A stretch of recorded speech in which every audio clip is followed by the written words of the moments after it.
जय माता दी साथियों, मैं नरेंद्र विश्वकर्मा आप सभी का अपने इस चैनल नरेंद्र विश्वकर्मा में हार्दिक स्वागत करता हूं। आज मैं आपको मूल्यांकन के साधन या उपकरण और मूल्यांकन की विधियां समझाने का प्रयास करूंगा। तो देखते हैं मूल्यांकन के साधन। तो मूल्यांकन के साधन या उपकरण को मुख्य रूप से 3 भागों में वर्गीकृत किया गया है। पहला जो साधन होता है वह है शिक्षक द्वारा निर्मित साधन।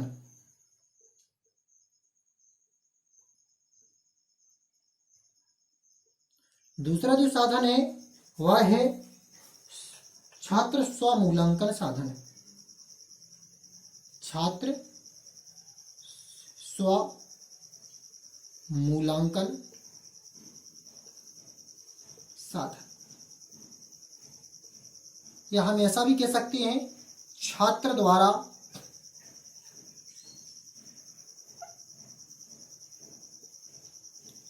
निर्मित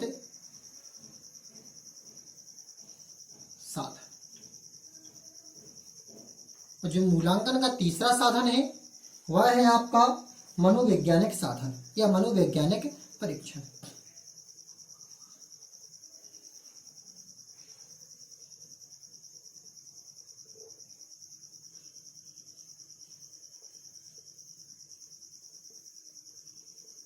इसे हम उपकरण भी कह सकते हैं कि मनोवैज्ञानिक उपकरण।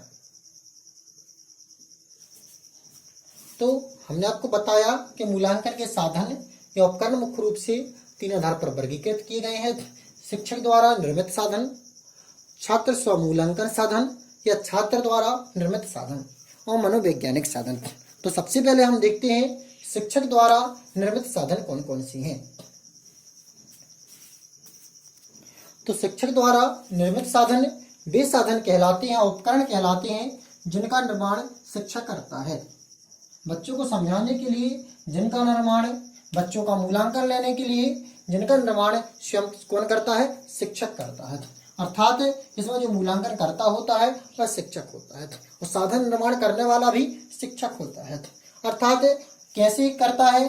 जैसे आप देखते हैं अर्धवार्षिक परीक्षा, वार्षिक परीक्षा, दैनिक परीक्षा, इस प्रकार के जो पेपर बनाए जाते हैं ये किसके द्वारा निर्मित होती हैं? शिक्षक द्वारा निर्मित होती हैं। तो ये जो साधन होंगे अर्धवार्षिक परीक्षा का पेपर, वार्षिक परीक्षा का पेपर, दैनिक परीक्षा का पेपर, तो यह साधन किसके द्वारा निर्मित होगा? शिक्षक द्वारा निर्मित साधन। अब देखते हैं छात्र स्वमूल्यांकन साधन या छात्र द्वारा निर्मित साधन। तो छात्र जो होता है इसे मूल्यांकन अपना स्वयं करता है और वह अपनी मूल्यांकन करता है खुद की, अर्थात जिसे हम कहते हैं खुद से प्रश्न करता है, खुद से प्रश्न करता है और उसका स्वयं मूल्यांकन करता है कि उससे कितना किस हद तक, और साधन करने वाला भी वह खुद करता है। अर्थात सब कुछ वही करता है, प्रश्न का बनाना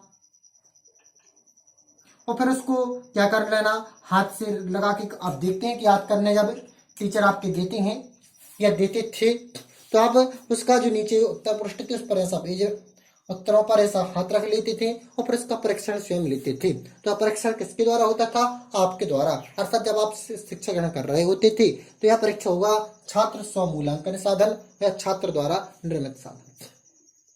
अब देखते हैं मनोवैज्ञानिक साधन। मनोवैज्ञानिक साधन कहते किसे हैं? मनोवैज्ञानिक साधन होता क्या है? तो इसके अंतर्गत मनोवैज्ञानिकों द्वारा निर्मित विकसित की गई तकनीकी आती हैं। इसमें बालक के रुचि, अभिरुचि,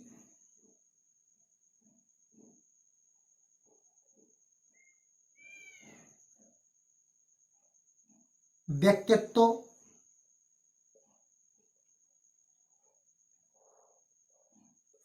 रुचि, अभिरुचि, व्यक्तित्व, सामाजिकता आदि का क्या किया जाता है? परीक्षण किया जाता है। अब मनोवैज्ञानिक साधन कौन कौन से हैं? तो मनोवैज्ञानिक के जो साधन हैं इनको करने की जो मनोवैज्ञानिकों ने विधियां थी वह निम्न विधियां दी हैं। जैसे अर्धवार्षिक परीक्षा है तो पेपर बना के पेपर ले लेना, मूल्यांकन कर लेना। अब मनोवैज्ञानिक साधन कौन कौन से हैं? और इनको किस प्रकार लिया जाता है। हमने आपको ये तो बता दिया कि मनोवैज्ञानिक साधन होता क्या है। मनोवैज्ञानिक साधन होता है वो साधन है जिनका निर्माण मनोवैज्ञानिकों ने किया है। इसमें किसका परीक्षण किया जाता है?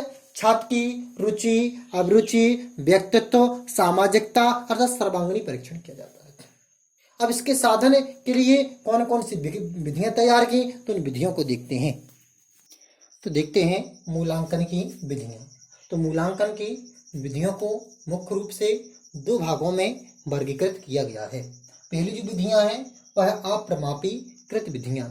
तो अमापीकृत विधियों के अंतर्गत कौन कौन सी विधियां आती हैं? तो इसके अंतर्गत साक्षात्कार, जिसे इंटरव्यू कहते हैं, प्रश्नावली जो प्रत्येक है त्रैमासिक, अर्धवार्षिक और वार्षिक के लिए किताबों में दी रहती है प्रश्नावली।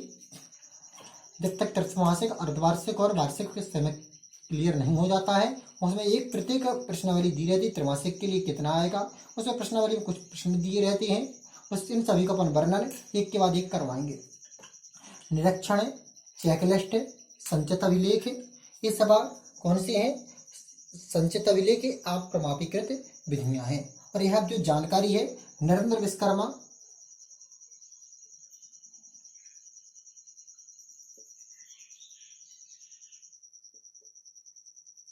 यूट्यूब चैनल पर देख रहे हैं। समाजविधि, व्यक्तिगत अध्ययन, घटनावृत्त या आकस्मिक अभिलेख जिसे कहते हैं, सामयिक जांच आदि अप्रमापीकृत विधियां हैं। और ये विधियां कौन सी हैं, कैसे कहलाती है, इसमें परीक्षण कैसे किया जाता है, तो इसका वर्णन अपन एक के बाद एक सभी का वर्णन करेंगे। प्रमापीकृत विधियों के अंतर्गत रुचि परीक्षण, व्यक्तित्व परीक्षण, निष्पत्ति परीक्षण,